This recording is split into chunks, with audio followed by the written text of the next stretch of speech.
Hello everyone, apex classes के digital platform पे आपका स्वागत है। मैं हूं अभिषेक राठौड़ और आज हम निर्देशांक ज्यामिति का पार्ट 2 स्टार्ट करने वाले हैं।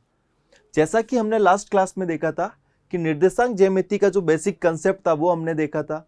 उसके बाद में हमने ये देखा था कि दो बिंदुओं के बीच की दूरी को कैसे निकालना है।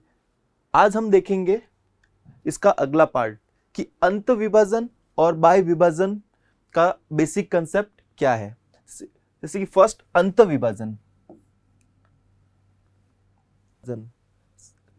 माना एक बिंदु A जिसके निर्देशांक x1, y1 है, एक बिंदु B जिसके निर्देशांक x2, y2 है और एक बिंदु P जिसके निर्देशांक x, y है।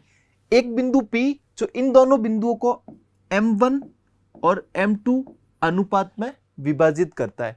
अंत विभाजन मतलब होता है कि ये जो P बिंदु है ये A और B के अंदर कहीं विभाजित करेगा इन दोनों को M1 और M2 के अनुपात में, इसलिए हम इसे अंत विभाजन कहते हैं। अंत विभाजन के फॉर्मूला, उसका सूत्र क्या है? जैसे कि हमें x निकालना है, ये जो x वैल्यू है इसके निकालने का सूत्र है M1 x2 plus M2 x1 upon M1 plus M2। इसी प्रकार हम y निकालेंगे, M1 y2 plus M2 y1 upon M1 plus M2। यह है अंत विभाजन करने वाले बिंदु के निर्देशांक। अंत विभाजन करने वाला बिंदु यहाँ पे P है, P के निर्देशांक x और y है, तो x बराबर M1 x2 plus M2 x1 upon M1 plus M2 and y बराबर M1 y2 plus M2 y1 upon M1 plus M2 होता है। इसी प्रकार हम ये देखेंगे कि बाह्य विभाजन के क्या सूत्र होंगे, कैसे बाह्य विभाजन होता है। इसी प्रकार हम देखेंगे एक बिंदु A जिसके निर्देशांक x1, y1 है, एक बिंदु P जिसके निर्देशांक x, y है और दूसरा बिंदु B जिसके निर्देशांक x2, y2 है।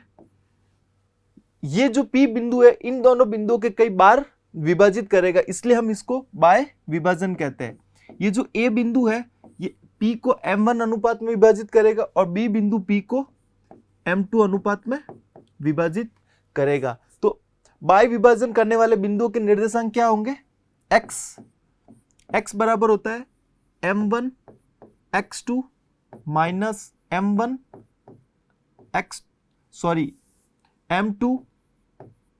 x1 बटा M1 माइनस M2 और y होता है M1 y2 minus M2 y1 upon M1 minus M2। अंत विभाजन और बाह्य विभाजन में सिर्फ इतना फर्क होता है कि उसके जो सूत्र होता है उसमें यहाँ पे प्लस होता है और इसमें यहाँ पे माइनस होता है। आई होप आपको अच्छे से समझ में आएगा कि कैसे अंत विभाजन और बाह्य विभाजन करने वाले बिंदुओं के निर्देशांक को कैसे हम निकाल सकते हैं। ओके, नेक्स्ट मध्य बिंदु के निर्देशांक।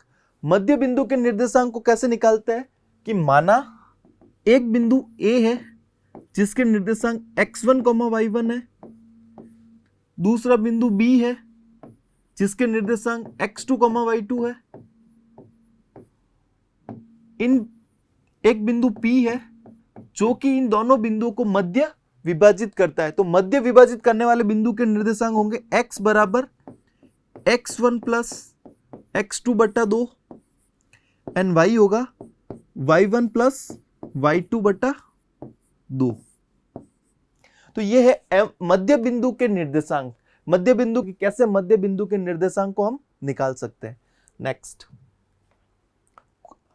क्वेश्चन है कि उस बिंदु के निर्देशांक ज्ञात कीजिए जो बिंदु 3,5 और 7,9 को मिलाने वाली रेखाखंड को 2:3 के अनुपात में अंत विभाजित करता है। ओके, जैसे कि एक बिंदु A है जो दिया गया है वो हम सबसे पहले लिखेंगे, जिसके निर्देशांक है 3,5, और दूसरा बिंदु B है जिसके निर्देशांक है 7,9। तो एक बिंदु P जिसके निर्देशांक है x, y, इन दोनों बिंदुओं को 2:3 में अंत विभाजित करता है।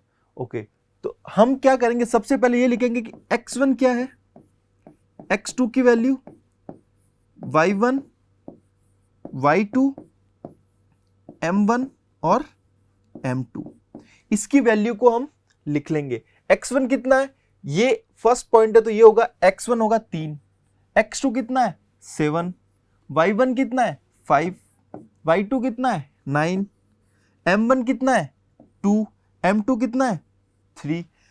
अब हम क्या निकालेंगे, अंत विभाजित करने वाला बिंदु कौन सा है, P, और P के निर्देशांक कितने हैं, x और y। तो x बराबर क्या होता है, अभी हमने देखा था कि x बराबर होता है m1 x2 plus m2 x1 बटा m1 प्लस m2।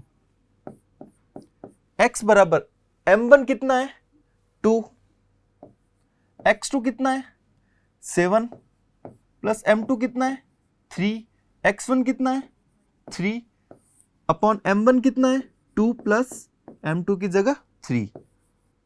अब 7 इंटू 2 कितना होता है 14 प्लस 3 इंटू 3 9 एंड 3 प्लस 2 कितना होता है 5।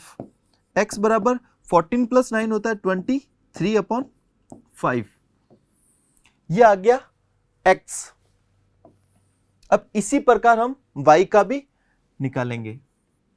y बराबर होता है m1 y2 plus m2 y1 upon m1 plus m2।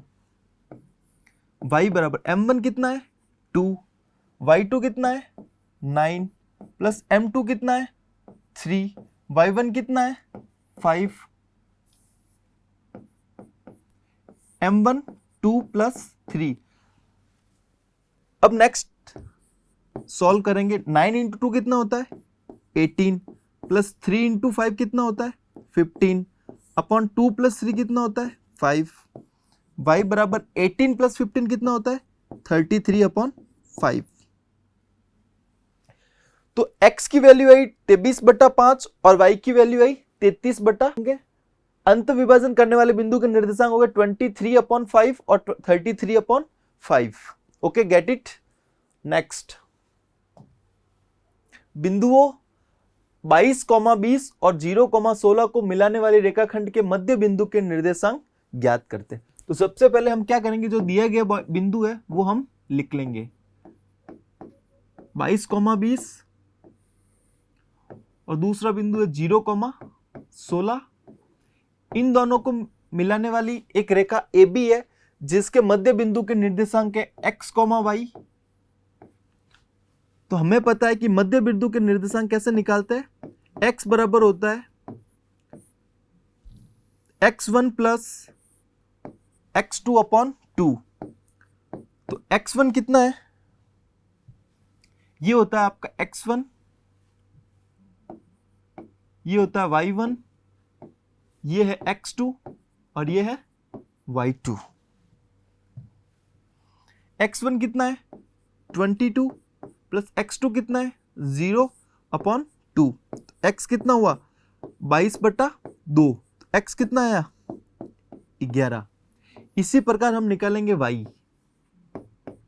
तो y का सूत्र होता है y1 प्लस y2/2 y1 कितना है 20 प्लस y2 कितना है 16 अपॉन 2।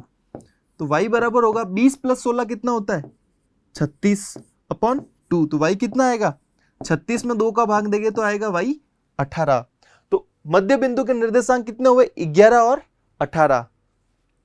आई होप आपको अच्छे से समझ में आया होगा कि कैसे हम मध्य बिंदु के निर्देशांक को निकाल सकते हैं। नेक्स्ट क्वेश्चन है कि बिंदुओं 5, 3 और -3, -2 को मिलाने वाली रेखाखंड x अक्ष द्वारा किस अनुपात में विभाजित होता है। तो जैसा कि मैंने लास्ट क्लास में बताया था आपको कि x अक्ष पर बिंदु कितना होगा, तो आपको पता है कि x अक्ष पर जो बिंदु होगा वो x अक्ष पर y0 होता है, तो बिंदु क्या होगा, जी पर बिंदु कितना होगा, x, 0। अब हम क्या करेंगे कि जो बिंदु दिए गए उनको हम यहां लिखेंगे। माना एक बिंदु A जिसके निर्देशांक 5,3 है और दूसरा बिंदु B जिसके निर्देशांक -3, -2 है। उन दोनों को मिलाने वाली एक रेखा AB है जो कि एक x अक्ष पर एक बिंदु P को विभाजित करता है। तो x अक्ष पर बिंदु P के निर्देशांक x, 0 है जो कि M1 और M2 में विभाजित करते हैं। ओके, तो हम सबसे पहले क्या लिखेंगे, जो दिया गया है वो लिखेंगे। x1 कितना है 5, x2 कितना है -3, y1 कितना है 3, y2 कितना है -2, m1 कितना है, हमें m1 और m2 तो हमें निकालना है क्योंकि हमने इसमें पूछा ना अनुपात विभाजित किस अनुपात में विभाजित होता है, तो मतलब m1 और m2 की वैल्यू हमें निकालनी है। तो हम क्या करेंगे, सबसे पहले अंतःविभाजन के सूत्र देखेंगे। जैसे कि x और y दो अपने पास सूत्र है, तो यहाँ पे अगर x की वैल्यू गिवन नहीं है लेकिन y की वैल्यू दी गई है, y कितना है 0। अगर मैं x का सूत्र यूज करता हूं तो m1 और m2 भी नहीं है और x भी नहीं है, तो हम डायरेक्टली अनुपात इससे नहीं निकाल सकते, लेकिन हम y से निकाल सकते क्योंकि y बराबर कितना है 0। तो मैं यहाँ पे y का सूत्र लिखता हूं, y बराबर m1 y2 plus m2 y1 upon m1 plus m2। y कितना है 0, m1 हमें निकालना है, y2 कितना है -2 प्लस m2 हमें निकालना है, y1 कितना है 3 अपॉन m1 प्लस m2। अब क्या करेंगे हम, वज्र गुणा करने पर, क्या करने पर, वज्र गुणा करने पर। जब 0 को m1 प्लस m2 से गुणा करेंगे बराबर -2 को m1 से करेंगे तो -2 m1 प्लस 3 को m2 से करेंगे तो 3 m2। अब 0 को जब किसी भी संख्या को 0 से गुणा करते हैं तो क्या आता है 0 बराबर -2m1 प्लस 3m2। अब हम क्या करेंगे, पक्षांतरण करने पर, क्या करने पर, पक्षांतरण करने पर। जब भी पक्षांतरण करते हैं तो जब भी बराबर के इस साइड में जब भी कोई संख्या आती है तो उसका साइन चेंज हो जाता है। जैसे कि 2m1 -2m1 इधर आएगा तो 2m1 बराबर क्या होगा 3m2। अब हम क्या लिखेंगे इसको, m1 बट्टा m2 और इधर है 3 और 2 इसके नीचे आ जाएगा। तो आंसर क्या है, m1 अपॉन m2 बराबर 3 अपॉन 2। तो क्या लिखेंगे हम कि जो दिए गए बिंदु है उन दोनों बिंदुओं को x अक्ष 3:2 में विभाजित करता है। आई होप आपको अच्छे से समझ में आया होगा कि क्या 2। Okay, next. सब्सक्राइब करें हमारा apex classes edutech YouTube channel, साथ ही बेल आइकन को क्लिक करना बिल्कुल ना भूलें ताकि आगे आने वाले सभी यूट्यूब वीडियोस की अपडेटेड नोटिफिकेशंस सबसे पहले आपको मिले। Apex classes edutech, subscribe now.